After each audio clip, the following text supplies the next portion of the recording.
Assalamualaikum.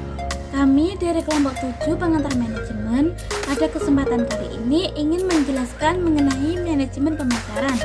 Sebelumnya, perkenalkan anggota kelompok kami. Yang pertama, Indah Mutiara Sari dengan NIM 2152111133. Yang kedua, Muhammad Fakih Hakim dengan NIM 2152111138.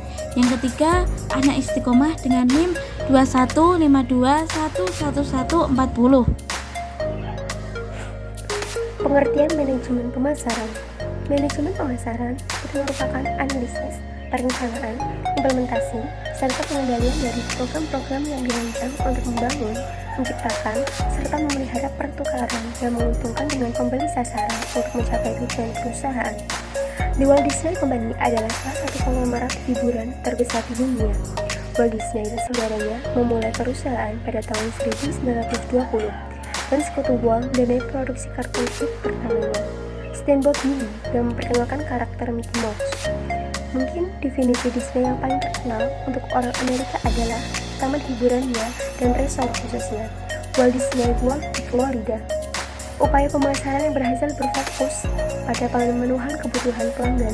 Tentu saja, perusahaan yang menguasai pelanggannya juga harus mendapatkan keuntungan sebagai imbalannya. Tetapi, keuntungan maksimal tidak harus datang dengan setiap transaksi, dan keuntungan jangka pendek umumnya harus sekunder untuk jangka panjang.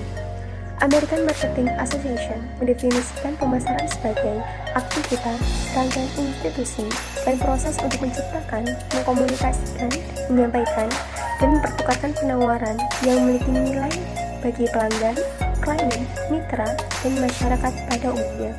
Berlatih pemasar sering menggunakan definisi yang kurang formal dengan pemasaran yang digambarkan sebagai misalnya menciptakan nilai yang bertahan lama bagi pelanggan, atau di mana bagian dalam perusahaan bertemu dengan bagian luarnya dunia. Pernyataan-pernyataan ini semuanya mencerminkan poin-poin mendasar tentang aktivitas pemasaran. Pertama, pemasaran mengacu pada serangkaian proses dan fungsi bisnis yang luas. Itu tidak terbatas ke area fungsional tunggal dalam perusahaan. Kedua, pemasaran berusaha untuk membangun lebih dari hubungan pertukaran tunggal dengan pelanggan. Yang ketiga, dan yang paling penting, pemasaran adalah didorong oleh kebutuhan dan keinginan pelanggan. Ekuitas pelanggan sebagai orang yang tidak terbiasa dengan praktik pemasaran terkadang berpikir bahwa pemasaran identik dengan periklanan dan penjualan. Ini tentu saja merupakan kegiatan pemasaran yang khas, tetapi jauh dari satu-satunya kegiatannya. Faktanya, sebagian besar proses pemasaran terjadi di luar upaya periklanan dan penjualan. Hal ini tercermin dalam kebenaran pemasaran, bahwa semakin baik upaya pemasaran perusahaan, semakin sedikit ketergantungan pada iklan. Memahami pelanggan dan pasar. Tahap pertama perencanaan kegiatan pemasaran melibatkan pemahaman pelanggan dan pasar secara keseluruhan. Untuk perusahaan, pertanyaan operatifnya adalah bagaimana kita dapat menambahkan nilai untuk pelanggan di pasar. Pada tahap ini, organisasi tingkat strategis dan makro tujuan ikut bermain. Pada kenyataannya, strategi pemasaran dan strategi berbagai gaya atur. Perencanaan pada tingkat strategis biasanya dimulai dengan berpikir secara luas tentang kekuatan skala besar dan jangka panjang yang akan memberikan peluang atau tantangan bagi perusahaan. Perencanaan strategis dari tujuan organisasi adalah kekuatan di luar kendali perusahaan seperti perubahan sosial, ekonomi, hukum, dan teknologi di pasar. Memahami pelanggan, persaingan, dan perusahaan. Jika tujuan dasar pemasaran adalah memberikan nilai kepada konsumen, maka perusahaan harus memiliki pemahaman yang menyeluruh tentang beberapa kelompok konsumen, terutama konsumen yang dilayaninya, konsumen yang dilayani oleh pesaingnya, dan pesaing yang dilayaninya, mungkin melayani di masa depan. Memahami konsumen dalam konteks upaya pemasaran berarti memperoleh wawasan tentang apa yang akan memuaskan kebutuhan konsumen dan alasan keputusan pembelian dan penggunaan mereka. Mengetahui mengapa konsumen membeli atau menolak membeli merupakan hal mendasar untuk mengetahui bagaimana memberikan nilai. Selain pengaruh yang agak stabil ini pada keputusan konsumen, ada banyak faktor konseptual dari waktu ke waktu yang dapat mengubah keputusan pada saat itu. Keputusan pembelian akhir untuk setiap konsumen tentu dapat dipengaruhi oleh momen suasana hati, ada atau tidaknya teman dan keluarga dan berbagai penawaran kompetitif. Secara umum, perusahaan yang sukses mencocokkan penawaran mereka dengan segmen konsumen yang akan mendapatkan nilai paling banyak dari penawaran tersebut. Kegiatan pemasaran paling efisien bila diarahkan ke segmen pelanggan yang dipahami dengan baik. Pengetahuan tentang perilaku konsumen harus mencakup tidak hanya produk apa yang konsumen katakan mereka inginkan, tetapi juga bagaimana pelanggan mendapatkan informasi dan bagaimana mereka membuat keputusan pembelian dan penggunaan. Kegiatan perusahaan harus berorientasi pada pemahaman dan menangkap nilai dari pelanggannya. Persaingan dapat diklasifikasikan sebagai langsung dan tidak langsung. Merek nasional umumnya memiliki persaingan yang sangat langsung perusahaan dengan produk serupa, yang mungkin bersaing untuk kelompok pelanggan yang sangat tumpang tindih. Pasta gigi Crest dan Colgate, Amerika dan Northwest, maskapai penerbangan, dan saus tomat Heinz dan Hood bersaing secara langsung satu sama lain. Perusahaan semacam itu berada dalam industri yang sama dan merupakan pesaing nyata untuk perhatian dan pembelian konsumen. Sebaliknya, persaingan tidak langsung mungkin tidak dalam industri yang sama, tetapi masih memiliki pengaruh besar pada kesediaan pelanggan Anda untuk membeli produk Anda.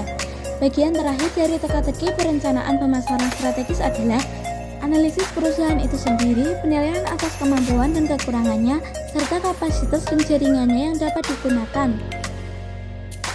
Perencanaan pemasaran strategis adalah analisis perusahaan terhadap penilaian atas kemampuan dan kekurangannya serta kapasitas dan kegunaannya. Misalnya, sebelum mengembangkan produk baru, perusahaan harus memproyeksikan penjualan unit pada tingkat yang berbeda untuk memperkirakan pengembalian finansial, tapi juga untuk perencanaan produksi, penggunaan kapasitas, dan kebutuhan distribusi.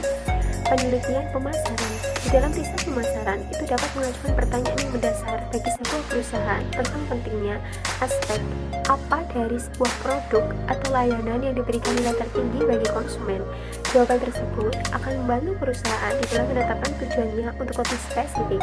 Setelah perusahaan membuat keputusan pemasaran strategis yang jelas, perusahaan menggunakan keputusan tersebut untuk membantu keputusan yang ditawarkan oleh produk pasarnya. Penargetan dan pemosisian segmentasi pasar. Segmen sasaran adalah segmen yang paling dapat dikuasai oleh perusahaan, atau jika dianggap sama, segmen yang paling sesuai dengan strategi keseluruhan perusahaan, atau segmen yang paling menguntungkan di masa depan. Semua keputusan strategis yang telah dibuat perusahaan sejauh ini datang berperan dalam persempit segmen menjadi segelintir atau tergantung hanya satu segmen. Pilihan segmen sasaran masih jauh dari jelas. Segmen terbesar dengan pertumbuhan tercepat, untuk contoh, tidak selalu yang paling menarik. Segmen besar di pasar yang berkembang juga menarik persaingan yang ketat, dan mungkin ada pemasok yang kuat di saluran distribusi yang memiliki kontrol yang tidak diinginkan atas harga dan penempatan. Dalam kasus lain, perusahaan mungkin memilih untuk tetap berada di luar pasar yang sedang berkembang karena kapasitas produksinya tidak memadai, atau karena perusahaan tidak memiliki pengalaman atau keahlian dengan pasar yang tidak dikenal. Segmen yang dipilih untuk perusahaan mungkin bukan satu-satunya segmen yang dimiliki perusahaan mengharapkan untuk melayani. Yang pertama, beberapa segmen yang sangat berbeda saling tumpang tindih sepanjang waktu. Misalnya, konsumen yang berpergian untuk bisnis akan melakukan perjalanan untuk liburan di kemudian hari, dan konsumen ini akan memiliki kebutuhan dan keinginan yang sangat berbeda ketika mereka berpindah dari satu segmen pelancong bisnis ke segmen lainnya. Kedua, perusahaan jarang menolak penjualan ke segmen yang belum dipilih sebagai target upaya pemasarannya. Meskipun perusahaan mungkin memiliki segmen target tertentu yang dipilih, segmen lain akan tetap membeli produk atau jasanya. Tetapi upaya pemasaran utama akan diarahkan menuju segmen target perusahaan sebagai gantinya. Dalam beberapa kasus, rencana pemasaran perusahaan adalah frustasi ketika suatu produk menjadi populer dengan segmen yang salah, yang dapat mengasingkan target yang dituju melalui efek reputasi. Jika target yang dimaksud dipilih sebagai bagian strategi untuk membangun loyalitas merek selama bertahun-tahun, maka perusahaan mungkin harus mendesain ulang strateginya. Memberikan nilai pelanggan. Positioning memberikan fokus khusus untuk perencanaan strategis perusahaan dan membuka jalan untuk taktik keputusan tentang memberikan nilai kepada pelanggan. Keputusan taktis ini disebut secara kolektif sebagai 4, yaitu produk, harga, tempat, dan promosi. Bagian ini mempertimbangkan setiap daerah-daerah tersebut. Yang pertama adalah produk. Inti dari proses pemasaran adalah memberikan nilai kepada konsumen. Untuk kebanyakan pelanggan, nilai ini terbentuk paling jelas dalam bentuk produk atau layanan tertentu yang ditawarkan oleh sebuah perusahaan. Untuk barang-barang konsumsi, mungkin tampak wajar untuk menganggap suatu produk sebagai objek nyata, seperti mobil atau secangkir kopi. Tapi dari perspektif pemasaran, objek nyata adalah bagian dari keseluruhan produk yang ditawarkan. Persembahan yang lebih besar, bukan hanya objek nyata, adalah fokus strategi dan taktik pemasaran dalam memberikan nilai kepada pelanggan. Keputusan pemasaran bisa lebih sulit ketika sebuah perusahaan memproduksi lebih dari satu produk dalam kategori dan permintaan pelanggan untuk produk tidak independen. Sebaliknya, perubahan dalam permintaan untuk satu produk dapat mempengaruhi permintaan untuk produk lainnya. Misalnya, jika Apple menambahkan fitur berharga ke iPod top of the line, ini akan mengurangi permintaan untuk model berikutnya di baris. Sifat ini disebut elastisitas silang permintaan. Yang kedua adalah harga. Harga yang dibayar pelanggan untuk suatu produk jelas melibatkan harga pembelinya dalam unit moneter. Tapi dari sudut pandang pemasar, ada lebih banyak gagasan tentang harga, seperti biaya waktu yang diinvestasikan oleh pelanggan dalam keputusan, dan biaya peluang untuk memilih satu produk di atas pilihan lain. Harga menempati spesial tempat di antara alat taktis pemasar. Itu merupakan satu-satunya kontrol langsung atas pendapatan yang dapat dimiliki perusahaan. Keputusan penetapan harga harus sesuai dengan strategi dan tujuan pemasaran perusahaan secara keseluruhan. Ketika perusahaan memperkenalkan produk baru misalnya, mereka umumnya mengikuti salah satu dari dua strategi penetapan harga, skimming atau penetrasi. Strategi penetapan harga yang paling tidak menghadap ke pasar mungkin adalah penetapan harga laba target, di mana perusahaan menetapkan tujuan laba dan harga yang sesuai. Misalnya, sebuah perusahaan mungkin memutuskan untuk menetapkan harga baru produk dengan harga 15% di atas biayanya. Yang ketiga adalah tempat, yaitu distribusi. Perusahaan jarang sekali memproduksi barang sendiri, membawanya ke pasar, dan menjual langsung ke konsumen akhir. Sebaliknya, perusahaan mengandalkan perantara dalam saluran distribusi pemasaran untuk mengangkut, menyimpan, dan mendistribusikan kembali barang-barang mereka. Pedagang grosir dan pengecer adalah keduanya contoh yang paling jelas dari perantara untuk barang-barang konsumsi. Keberhasilan perusahaan penawaran di pasar seringkali sebagian bergantung pada mitra saluran ini. Mitra saluran menambahkan nilai pada penawaran perusahaan tidak hanya melalui transportasi fisik dan penyimpanan produk. Mitra saluran yang berharga juga dapat menambah nilai melalui layanan seperti pembiayaan untuk perusahaan atau pelanggan, menciptakan bermacam-macam produk yang sesuai kebutuhan pelanggan, dan melakukan riset pasar. Yang keempat adalah promosi. Sebuah perusahaan dapat menciptakan produk yang luar biasa, sangat cocok untuk segmen target pelanggan, tetapi tidak akan terjual kecuali perusahaan dapat mengkomunikasikan nilai produk. Sebuah kesuksesan strategi promosi melibatkan penggunaan alat pemasaran seperti iklan. Tujuan menyeluruh di balik upaya promosi adalah untuk mencapai tujuan yang jelas dan konsisten komunikasi kepada pelanggan tentang merek dan produk. Dikoordinasikan dengan hati-hati di seluruh anggota saluran dan media, mencapai tujuan sinkronisasi pesan perusahaan dan gambar dikenal sebagai komunikasi pemasaran terpadu atau IMC. Alat promosi yang akan digunakan perusahaan tergantung pada strategi, anggaran yang didapatkan, dan waktu kebutuhan promosi. Iklan, fitur yang paling terlihat secara publik dari proses pemasaran, memiliki jangkauan terbesar.